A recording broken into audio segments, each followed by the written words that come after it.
ಅದೆಲ್ಲವೂ ಕೂಡ ಆ ಕಡೆಯಿಂದ ಭಾರತೀಯ ಜನತಾ ಪಕ್ಷವರು ರೈಸ್ ಮಾಡಿದ್ದಾರೆ, ಈ ಕಡೆಯಿಂದ ರಾಜಣ್ಣ ಅವರು ಉತ್ತರ ಕೊಟ್ಟಿದ್ದಾರೆ, ಗೃಹ ಸಚಿವರು ಕೂಡ ಉತ್ತರ ಕೊಟ್ಟಿದ್ದಾರೆ. ಉನ್ನತ ಮಟ್ಟ ತನಿಖೆ ಮಾಡ್ತೀವಿ ಅಂತ ಹೇಳಿದ್ದಾರೆ. ತನಿಖೆ ಮಾಡಿ ವರದಿ ಬಂದ ಮೇಲೆ ಏನ್ ತೀರ್ಮಾನ ಅಂತ ಹೇಳ್ಬೇಕಾಯ್ತು. ಸರ್ಕಾರನೇ ಅವ್ರದೇ ಪಕ್ಷದವ್ರ ಮೇಲೆ ಆರೋಪಗಳು ಕೇಳಿ ಬರ್ತಾವಲ್ಲ, ಏನ್ ನಡೀತಾ ಇದೆ ಹಂಗಾರೆ ಗೌರ್ಮೆಂಟ್ ಅಲ್ಲಿ ಅಂತ? ಗೌರ್ಮೆಂಟ್ಗೂ ಇದಕ್ಕೂ ಏನ್ ಸಂಬಂಧ? ಈಗ ರಾಜಣ್ಣ ಅವರು ಅದೇ ಗೌರ್ಮೆಂಟ್ ಈ ಮಟ್ಟಿಗೆ ಹಿಡಿಯುವಂತದ್ದು ಅದೆಲ್ಲ ತನಿಖೆ ವರದಿ ಬಂದ್ಮೇಲೆನೆ ಮಾತಾಡ್ಬೇಕು ಅದ್ರ ಬಗ್ಗೆ. ಯಾಕಂದ್ರೆ ಸಾಕಷ್ಟು ಅಗ್ರೆಸಿವ್ ಆಗಿದೆ ಗೌಡ್ರೆ. ಇವರು ರಾಜಣ್ಣ ಅವರು ಸಿದ್ದರಾಮಯ್ಯ ಪರವಾಗಿ ಮಾತಾಡ್ತಾ ಇದ್ದಂತವ್ರು, ಅವ್ರಿಗೆ ಹನಿ ಟ್ರಾಪ್ ಆಗಿರೋಂಥದ್ದು ಎಲ್ಲೋ ಒಂದ್ ಕಡೆ ಸಿದ್ದರಾಮಯ್ಯ ಅವ್ರನ್ನ ಪರವಾಗಿ ಮಾತಾಡಿದವ್ರಿಗೆ ಈ ರೀತಿ ಆಗ್ತಾ ಇದೆ ಅಂತ. ಅದೆಲ್ಲವೂ ಕೂಡ ಅಧಿಕಾರದಲ್ಲಿ ಇರ್ತಕ್ಕಂಥ ಸಂದರ್ಭದಲ್ಲಿ ಅವ್ರವ್ರ ನಾಯಕರು ಅವ್ರು ಫಾಲೋಯಿಸು ಅಂತಕ್ಕಂಥ ಸುದ್ದಿಗಳು ಹರಡ್ಬೋದು.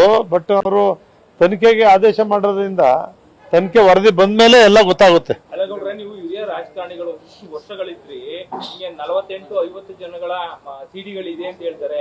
ರಾಜಕಾರಣ ಕರ್ನಾಟಕದಲ್ಲಿ ಈ ಮಟ್ಟಿಗೆ ಹಿಡಿದಿತ್ತ ಯಾವತ್ತಾದ್ರು ಅಂತ?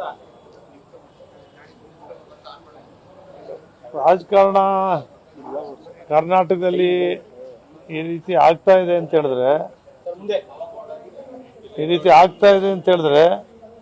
ಬಹಳ ವೇಗವಾಗಿ ಬೆಳೀತಾ ಇದೆ ಅಂತ.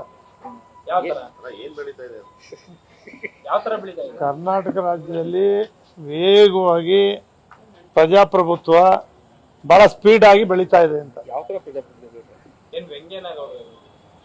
ಅಲ್ಲ, ವ್ಯಂಗ್ಯ ಅಂತಂದ್ರೆ ಈಗ ನೋಡಿದ್ರಲ್ಲ, ಎಲ್ಲ ಪ್ರತಿಯೊಂದರಲ್ಲೂ ಕೂಡ ನೋಡಿದ್ರ ಏನೇನಾಗಿದೆ ಅಂತೇಳಿ. ವಿಧಾನಸಭೆಯಲ್ಲಿ ಚರ್ಚೆ ಮುಕ್ತ ಮಾತಾಡ್ತಕ್ಕಂಥ ಸಂದರ್ಭದಲ್ಲಿ ನಡೆದಂಥ ಘಟನೆ, ಅವರು 18 ಜನರನ್ನು ಏನೋ ಸಸ್ಪೆಂಡ್ ಮಾಡಿರ್ತಕ್ಕಂಥ ವಿಚಾರ, ಇವೆಲ್ಲವೂ ಕೂಡ ಹನಿ ಟ್ರ್ಯಾಪು ಆಗಿದೆ ಅಂತೇಳಿ ಇದೇ ಯತ್ನಾಳ್ ಅವರು ರೈಸ್ ಮಾಡ್ತಾರೆ, ಸುನಿಲ್ ಅವರು ಯತ್ನಾಳ್ ಅವರು ರೈಸ್ ಮಾಡ್ತಾರೆ. ಈ ಕಡೆಯಿಂದ ರಾಜಣ್ಣ ಅವರು ಕೂಡ ಈ ಥರ ಆಗಿದೆ ಅಂತ ಹೇಳಿದ್ದಾರೆ ವಿಧಾನಸಭೆಯಲ್ಲಿ. ಅದಕ್ಕೆ ಗೃಹ ಮಂತ್ರಿಗಳು ಮುಖ್ಯಮಂತ್ರಿಗಳು ಇಬ್ಬರೂ ಉತ್ತರ ಕೊಟ್ಟಿದ್ದಾರೆ. ಆ ವಿಚಾರ ಅಲ್ಲಿಗೆ ಬಿಟ್ಟು ಉಳಿದ ವಿಚಾರ ಚರ್ಚೆ ಮಾಡಬೇಕಾಗಿತ್ತು. ಆ ಚರ್ಚೆಗೆ ಅವಕಾಶ ಇಲ್ಲದೇನೆ ಬಡ್ಜೆಟ್ ಓದ್ತಕ್ಕಂಥ ಸಂದರ್ಭದಲ್ಲಿ ರಾಜ್ಯ ಜನಕ್ಕೆ ಏನಾಗಿದೆ, ಈ ಬಾರಿ ಬಡ್ಜೆಟ್ ಏನು ಹೇಳಿದ್ರು ಸಿದ್ದರಾಮಯ್ಯ ಅಂತಕ್ಕಂಥದ್ದು ಕೂಡ ಯಾರಿಗೂ ತಿಳಿಲೇ ಇಲ್ಲ. ಬರೀ ಕೂಗಾಟ ಆ ಗದ್ದಲದಿಂದನೇ ವಿಧಾನಸಭೆ ಮುಗೀತು. ಆದರೆ ವಿಧಾನಸಭಾ ಇತಿಹಾಸ ದೇಶದಲ್ಲಿ ನಮ್ಮ ಕರ್ನಾಟಕ ರಾಜ್ಯದ್ದೇ ಒಂದು ದೊಡ್ಡ ಪ್ರಜಾಪ್ರಭುತ್ವದ ಇತಿಹಾಸ ಇದೆ.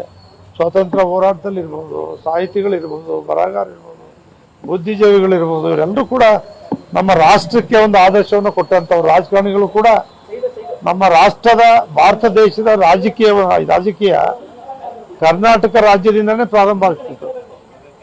ಇಲ್ಲಿಂದನೇ ಆದರ್ಶ ರಾಜಕಾರಣಗಳು ಇದ್ದದ್ದು ಕರ್ನಾಟಕ ರಾಜ್ಯದಲ್ಲೇ. ಆದರೆ ಈ ಪರಿಸ್ಥಿತಿ ಆಗ್ತಾ ಇದೆ ಅಂತ ಹೇಳಿದ್ರೆ ಎಲ್ರಿಗೂ ಮನಸ್ಸಿಗೆ ನೋವಾಗಿದೆ.